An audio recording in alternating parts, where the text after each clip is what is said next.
Earlier this summer, two contrasting stories of state transportation policy caught my attention. As more than a dozen states made plans to join California in phasing out sales of new gasoline-powered cars, Republicans in North Carolina unveiled a proposal to effectively ban free charging stations for electric vehicles. It was a silly, almost trolling policy, which made it a perfect illustration of modern federalism, our system of local control, in action.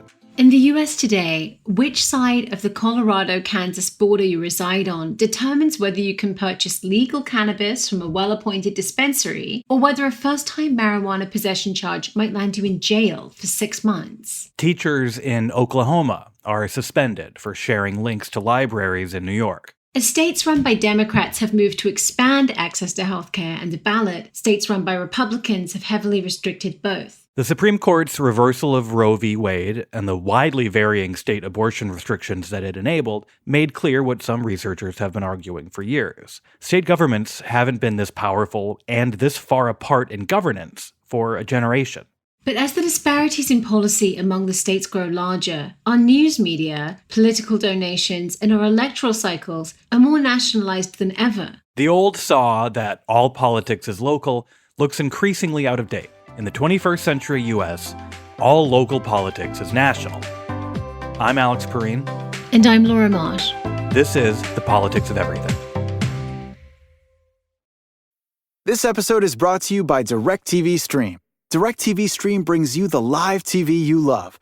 That means you can stay up to the minute on 24-hour live news, from entertainment to current events, wherever you are in the U.S., whether that's at home on your TV or streaming on the go. And you get your favorite live sports, so you can catch this season's biggest games. Get the best of live TV with DirecTV Stream. Get your TV together at directtv.com.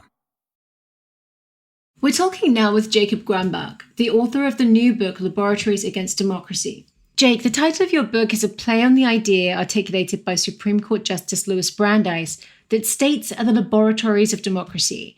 What did he mean by that? What was the laboratory of democracy meant to be? So Louis Brandeis coined the term to suggest that states can do these policy experiments, generating new types of policies to respond to their constituents, and that other states could emulate the successful experiments and reject the failed experiments in the states. And, wouldn't it be a shame if we just had one laboratory, the national government? So it's an argument in favor of having a lot of leeway at the state level. American federalism. And that comes after a long tradition of other arguments in support of American federalism and decentralization of authority in the U.S. Constitution. When Brandeis coined that phrase, he was thinking in a particular moment, kind of coming out of the progressive era when people were enthusiastic about this idea of experts crafting the best policy and seeing what works and then honing it. Is it just the case that that policy climate doesn't exist anymore? And when it doesn't exist, the idea of these laboratories doesn't really make sense? What I'm arguing now is the rise of national parties, where the Democratic and Republican parties are two national teams, and the Republican Party has become particularly extreme in opposition to democratic institutions, that this actually has collided with that decentralized system to really threaten American democracy. So those potential virtues of federalism have really fallen away, and now states are operating mostly as laboratories against democracy. Right now, because the parties are two national teams, state governments don't look to other states' successful policy experiments when they're made by the other parties. So after the financial crisis of 2008, Minnesota and Wisconsin, neighboring states, super similar. Minnesota's doing a sort of relatively decent job getting out of the crisis, rehiring public sector workers, building back the economy, generating tax revenue. Scott Walker's Republican Wisconsin is not looking across the Minnesota border and being like, oh, we have to emulate this. Now it's done within two national sort of party networks. Whereas before, Brandeis was kind of right that states might look across the country for successful policies. I don't have statistical evidence of whether that was true back then, but it's not really true now. Right. That was the goal back then, at least. And when Alex and I were talking about this, we were talking about the idea that politicians are not copying successful policy in terms of policy that delivers the results on those policy objectives, but they're copying things that work electorally. That's a nice point. But even electorally, they only copy the successful, electorally, politically successful policies from the same party. So that is a big shift. To get into more sort of historical context here, your book is sort of, I think, in part, exploding the cliche or the truism that all politics is local. And it seems to me that you can have it sort of two ways with your thesis here. All politics is not local in the sense that when Scott Walker was in charge of Wisconsin, his eye was on the national scene, on the national sort of Republican Party policy priorities and the national networks. And then at the same time, politics is local in the sense that the states have an incredible amount of authority over the people residing in them. They have a huge amount of power over the lives of the people in them, which seems like an interesting change. That's really, really well summarized. We have national parties, national politicians with national ambitions, national interest group networks that are focused on a battle over the direction of the country. But ironically, what the effect of that nationalization of politics is that the states actually institutionally become even more important. So now politicians and political activists who are operating in local and state politics are doing so for these national ambitions. So this is how you get, for example, the threat of a state legislature giving electoral college votes to a presidential candidate who doesn't win the vote in their state for, national ambitions. This is how you get even things that seem local, like debates over public school curricula and critical race theory and so forth. You might think, oh, this is like in local school boards. But the places that are having these sort of local politics happen aren't reacting to some sort of like recent local influx of critical race theory in your local neighborhood. It's rather a national ambition, a national sort of line of conflict over culture and the direction of the country. You argue there's a lot of reasons for this nationalization of local politics, but I think a really important point in your work is who that nationalization benefits, which type of people are most easily able to navigate it. I think you make this good point that groups that are sort of national in scope but able to operate in this fluid way across state lines have a really important advantage over, say, people who live in a state and thus have ties to the state and are sort of stuck there for professional or personal or family reasons. Depending on which side of the border you live in, Minnesota or Wisconsin, has a great deal of effect on what sort of government you live under. But the groups that take advantage of it are able to sort of seamlessly move from state to state. So another series of optimistic takes about federalism. One is you can vote with your feet. If you don't like what's going on in your state, just move to a state. Oh, your state's banning abortion. You don't like that. Move to a state that's not banning abortion. And then this, like in a strict political economy, like game theory sense, this is supposed to lead to more efficient governance, right?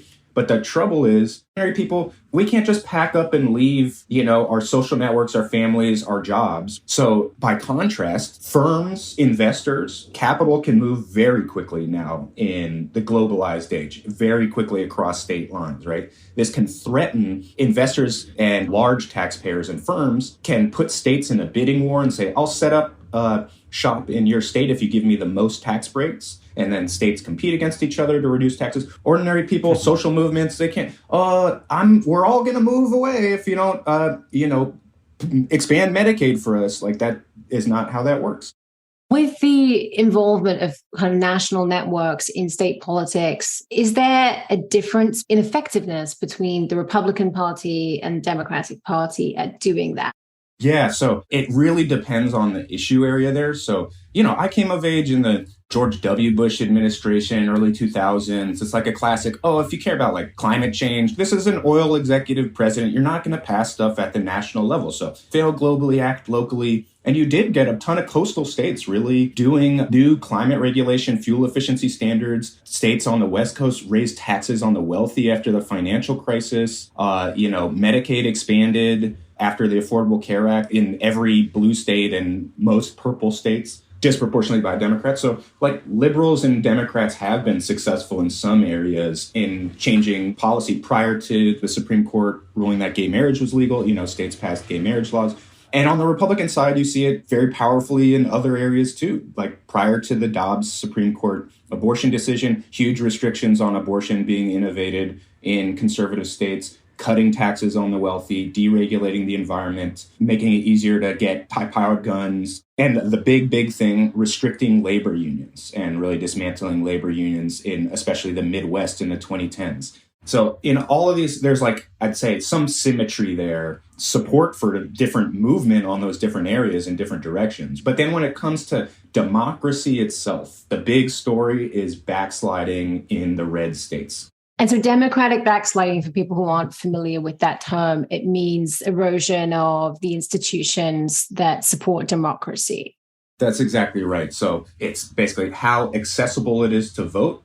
It's about whether states respond to public opinion, whether they pass policy that's congruent with the preferences of the majorities that live in their states. It's about sort of election integrity, post-election audits and fair vote counting. And I think probably the most important one I measure is gerrymandering. I think we understate how big a deal gerrymandering is, but in Wisconsin in 2018, for example, you can often get the case where, 35-40% of voters in that disproportionately rural, whiter, more conservative, wealthier voters in these states sets the majority of the state legislature. So the votes from these more rural constituents count towards the outcomes in sometimes multiple times more than an urban constituent. So at this, Wisconsin and North Carolina really set records, and the influence of a vote from Madison or Milwaukee, the cities, is so much weaker than the nicely gerrymandered exurban districts. And that really makes those sort of conservative voters much more influential over what the state does. And that's been a huge force in Democratic backsliding over the past 20 years, but especially since 2010.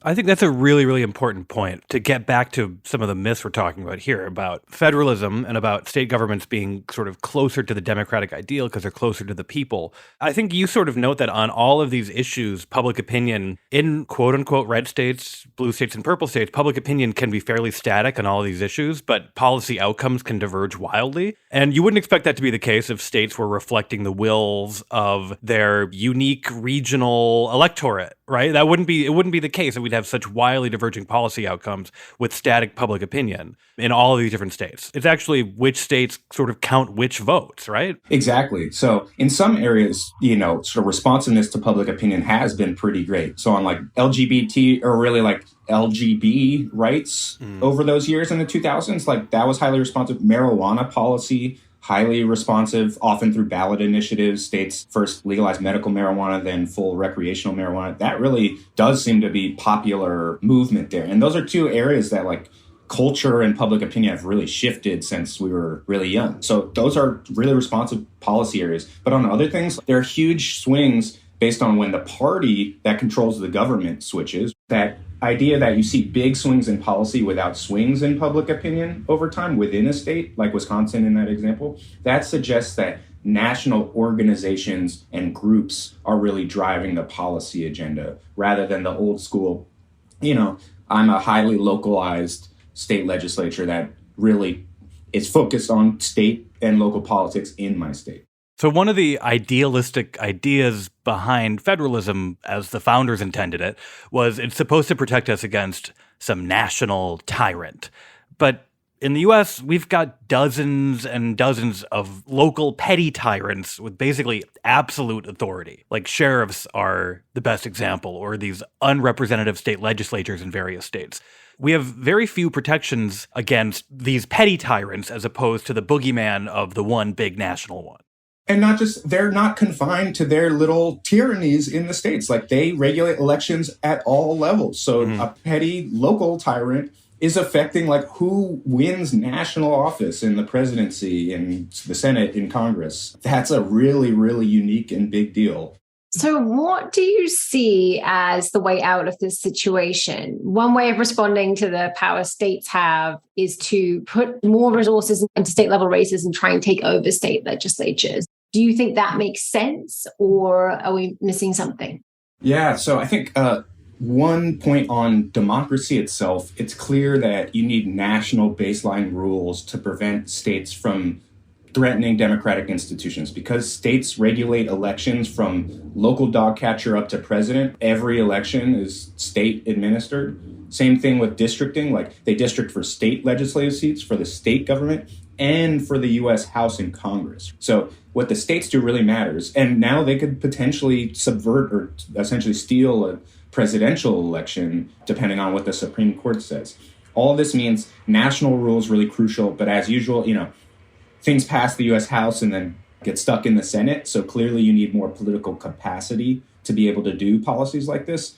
And I think the most underemphasized way to build pro-democracy capacity is the labor movement. But other social movements, when people authentically get interested in issues of democracy itself, like in the civil rights movement, and now there is increasing interest in sort of small d democracy and institutions, that's amazing too, and getting involved is crucial. But overall, the move has to be towards national policy that limits sort of what states are able to do. Updating policy at the national level is just crucial for any functioning society. All right, Jake, thank you so much for taking the time. That was great.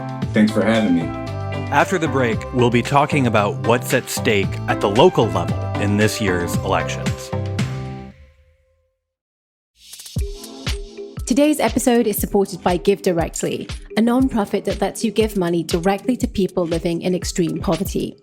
Why Give Directly? Because it turns out simply sending people money works.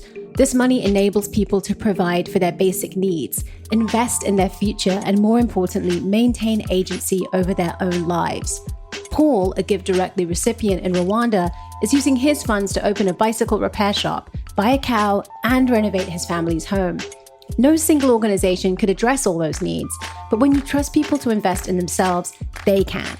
Hundreds of independent studies show cash transfers can improve earnings, health, education, and more. To learn more and send money directly to households in need, visit givedirectly.org/TNR, and your donation will be matched up to $500. That's givedirectly.org/TNR.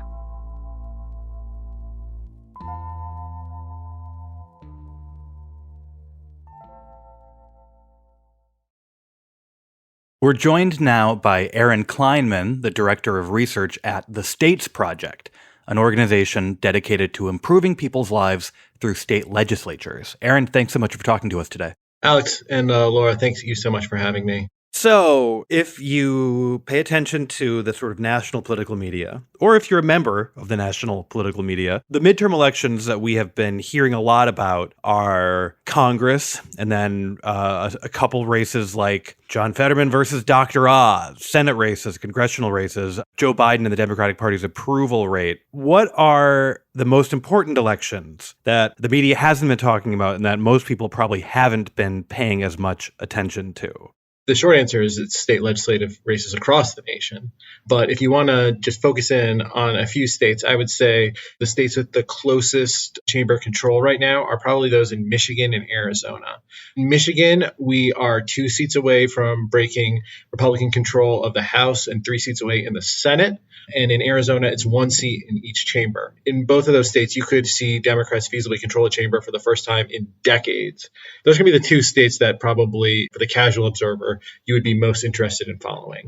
Our other guest talked about the power states have over the people who live in them, and hence the importance of state government. But your organization, I think, has another argument that I've seen you make too, which is, while it is obviously important who runs these states, electorally, it's also the case that you listeners, but an engaged person can have an outsized effect on political outcomes in these kinds of races compared to the much more national ones. Yeah, that's correct. And so going back to Arizona and Michigan, in 2020, if a few thousand votes had flipped in either state, you would have seen Democrats end up controlling those chambers. And then if you look at kind of how much is spent on these races, use Fetterman and Oz as an example, a competitive House race in Michigan is going to cost like 3% or even less than what John Fetterman and Mehmet Oz spend on their U.S. Senate race. So, if you're Mike Bloomberg, sure, yeah, Senate races, you can make a huge difference in it. But if you're Joe Politics of Everything listener, you can have a much bigger impact if you want to donate to state legislative campaigns. Right, especially with the amount of money and outside money ballooning the cost of sort of every congressional race. People might not understand that while I would imagine the dollar amounts have been increasing in these state legislative races, it's still nowhere near on the same level. Yeah, there's just this huge resource disparity between federal and state elections. And if you look at the Maine Senate, for example, we narrowly missed getting a cap on insulin prices for all patients in the IRA. Well, in Maine, they were able to cap insulin prices at the state level. And so you can kind of see that at the state legislative level, you can really make a huge difference in people's lives. And, if you're a political practitioner or a donor, it costs a mere fraction of what it costs for federal election. I feel like we hear about this a lot, how state legislatures can implement policy that's very impactful and that it really changes the way people are able to live. Why don't people pay attention to it? There's been a nationwide trend of polarization and nationalization. There's actually a study done that showed that there's really a stark decrease in splitting ballots when states got high-speed internet. I think there are a lot of different potential explanations. I think there's, whether you're one of those people who really believes that social media kind of puts people into these ideological camps, or I think maybe a more plausible explanation is really kind of hollowing out local news sources really harms candidates' ability to differentiate themselves from the national party. I think it's a really interesting question of how that nationalization has been responded to by the two different sides. And you can correct me if you think I'm wrong, but it feels to me like the right was a little bit ahead of the curve on this and has been prioritizing these races for a longer amount of time. Is that about right? Yeah, and it's really decades. Because if you want to go back to really the early 70s, that was still an era where the kind of post-World War II liberal consensus was still dominant within American politics. And at that time, future Supreme Court Justice Lewis Powell, who was then the GC at the Chamber of Commerce, wrote a quick memorandum on kind of how conservatives could gain back power. And there were three major legs to the stool that the conservative movement would eventually sit on. One was building up alternate institutions, media and academics. So that's where kind of the impetus for like Fox News, for the Heritage Foundation, for the Koch network. That's the first leg of that stool. The second leg of that stool is the judiciary and installing right-wing judges both at the federal and state levels. And that's kind of how you have the Dobbs decision. And then the third was state legislatures. They saw very early on that state legislatures were uniquely powerful and uniquely under-resourced. And so they set up groups like ALEC. American Legislative Exchange Council. That's right. And you have like Club for Growth and a lot of groups set up by like Grover Norquist and Paul Weyrich. And they were really dedicated to making sure that state legislatures, especially like in the 70s, 80s, and 90s, were very anti-tax, anti-regulation. And then the culmination of the effort really came in 2010 when you had the GOP Red Map Initiative, which really for the first time highly professionalized a lot of these state legislative campaigns that used to be run on a bit more of a shoestring. And it led to kind of overwhelming majorities in the Tea Party wave here. And their first order of business became really doing ruthless gerrymanders that locked them into power. And then really it was when Trump got elected in 2016 was when a lot of people woke up and a lot of people looked and they saw, wow, one thing that's really been going wrong is, we've been ignoring state legislatures. And so groups like us, we were founded in 2017 by a former New York State senator. We sprouted up to try to plug that hole. One of the questions I want to sort of put to you is why it has sort of taken a little while for liberals and left of center organizations to catch up. And we have been talking about the nationalization of local politics, and it has a lot of different ways it manifests itself. And I think what's interesting is that, from my perspective, the nationalization of politics on the right has meant these well-funded, well-organized national organizations kind of consolidating power in state legislative races. And if you want to talk about the electoral movement, I think the idea about the media being nationalized, local institutions being hollowed out, local newspapers being hollowed out, Sinclair, Fox News, talk radio, all these things, social media having an effect on what local voters do. But it does seem to me that for the last decade, the nationalization of politics for liberals has not translated the same way. Like, people get excited about these national figures that are challenging hated Republicans, but that energy has not been funneled, except by groups like yours, which is trying to do it. But that energy has not been funneled to these smaller races in the same way that the right has managed to channel their money and energy. Yeah, Alex, that's something I think about a lot. The new right that really developed all these organizations that built power. And at the same time, the New Left was developing. And if you look at the New Left and the organizations on our side that were being founded around that time, I think they had a view that the next battle was really kind of through litigation. The next battle was through very DC-centered fights. And I think a big problem with focusing activist energy at litigation is that there's not a lot of, ways that you can really kind of build community around it. And especially if you look at kind of the concomitant decline in organized labor, organized labor has really big stakes in who runs state government in a way that a liberal activist does not. And so you kind of lost what you're supposed to organize around and kind of got basically sucked into this never-ending need for money for litigation, while the right was changing who the judges were, making the prospects for that litigation to succeed less likely. Do you see, having been at this for a little while, is there a national left-of-center strategy? Are the big groups beginning to, plan what to do about fundamentally gerrymandered states and states that are rejecting democracy and states that are sort of increasingly restricting the franchise and all these other things? Yeah, absolutely. I mean, the Dobbs decision, I think for people who hadn't already woken up, that was the wake up.